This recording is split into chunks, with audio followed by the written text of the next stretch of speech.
To ensure compliance and minimize engineering risk, it is critical that information is released and reviewed as the design of each block reaches specific milestones.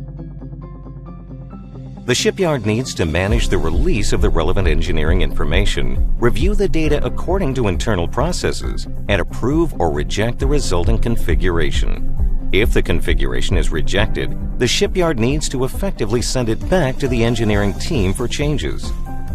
In this demonstration, we will review two different blocks of a platform supply vessel. The detailed design in these areas is mature enough to be released for review. Both blocks have structure and outfitting items, including major equipment.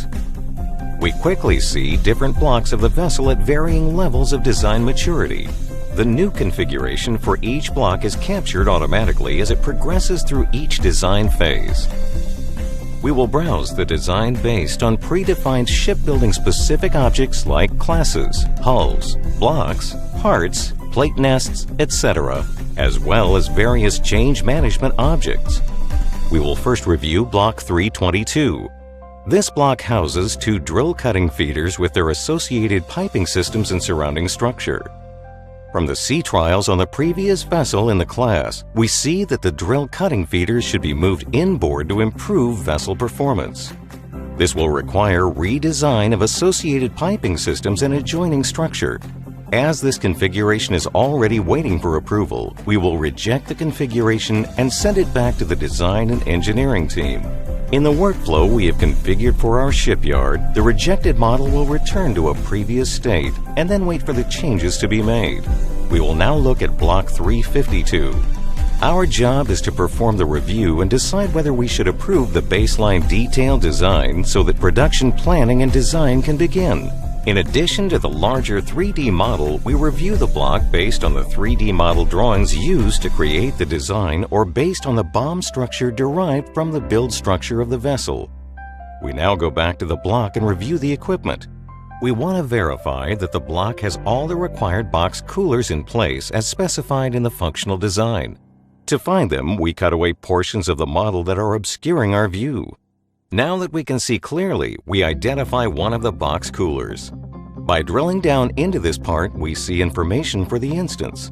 We then find the portion of the model that contains the rest of the 9 box coolers. Before we can finalize the review, we need to check some of the structural areas. We start with a specific part that is of interest. To get a better idea of where the part belongs in the build structure, we look at where it has been used. We visualize the assembly in question and explore individual elements of the assembly. As we review the block, we can quickly move between parts, related drawings, the BOM structure, part catalogs, and more. Shipbuilding PLM takes engineering information and then builds and manages a complete set of relationships, including across multiple configurations of the design. We are happy with the detailed design for this block, and we will release the current configuration as the baseline detailed design for Block 352.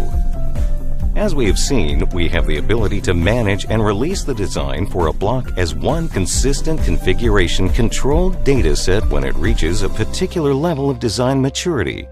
This allows us to start production design, move towards the generation of construction drawings, and begin ship assembly for this area with minimal risk. For more information, visit www.ssi-corporate.com.